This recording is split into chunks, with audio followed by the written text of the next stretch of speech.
কোলাহলমুখর Kushtia court rail station, যেখানে প্রতিদিন অসংখ্য যাত্রীর আসা যাওয়া।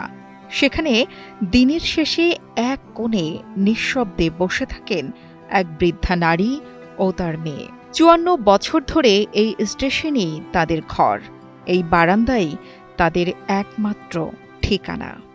নিয়ে আসে ১.৫ বছর বয়স কোলে করে নিয়ে আসে। ওরা ধরো ঘর বাড়িও নাই, কিছু নাই, নিজের পরিচয়ও নাই, এখানে থাকে। আজকে থেকে প্রায় ৩০ বছর ৩৫ বছর ধরে আসে এখানে।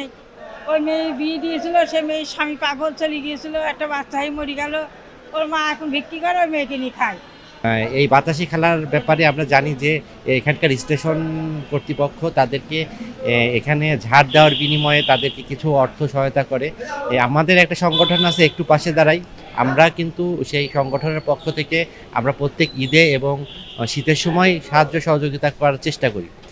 ৭০ খোদেজা বেগম বয়সের ভারে ঠিকমতো কথা বলতে পারেন না, তবুও অস্পষ্টভাবে বলেন, যুদ্ধের সময় ফ্যান পানি খাইয়ে দিন কাটিয়েছি।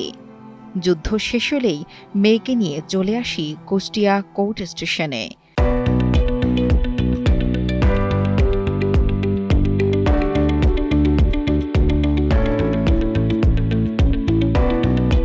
মেয়ে নিয়েই কাজকাম করতাম আর এই স্টেশনে রাত কাটাতাম।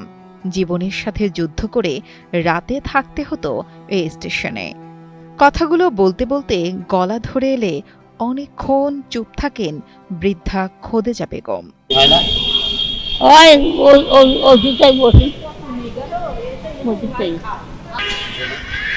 আমি আইসে সাজলে যে গাইছি, সাজলে যে গাইছি সাজলি করা আমার শরীর চলে না।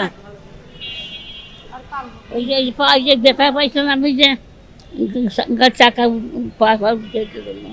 পা পুড়ে গিয়েছিল। খোদিজার একমাত্র মেয়েটিও এখন প্রায় ৫০-এর কোঠায়। দুজনেই কোনোভাবে বেঁচে আছেন মানুষের সহানুভূতিতে।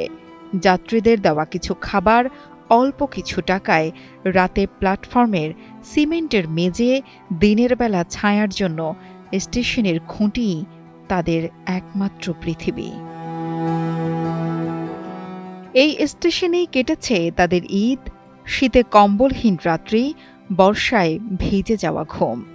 একটা ঘর, একটু নিরাপত্তা আর একটু শান্তি, এটুকুই তো চাওয়া ছিল তাদের। প্রশ্ন থেকে যায়, একজন মায়ের ঠাঁই কি কেবলই রেল স্টেশনের বারান্দায়? এমন জীবনের দায় কে নেবে? খালিদ সাইফুলের পাঠানো তথ্য ও ভিডিও চিত্রে ডেস্ক রিপোর্ট, কালের কণ্ঠ।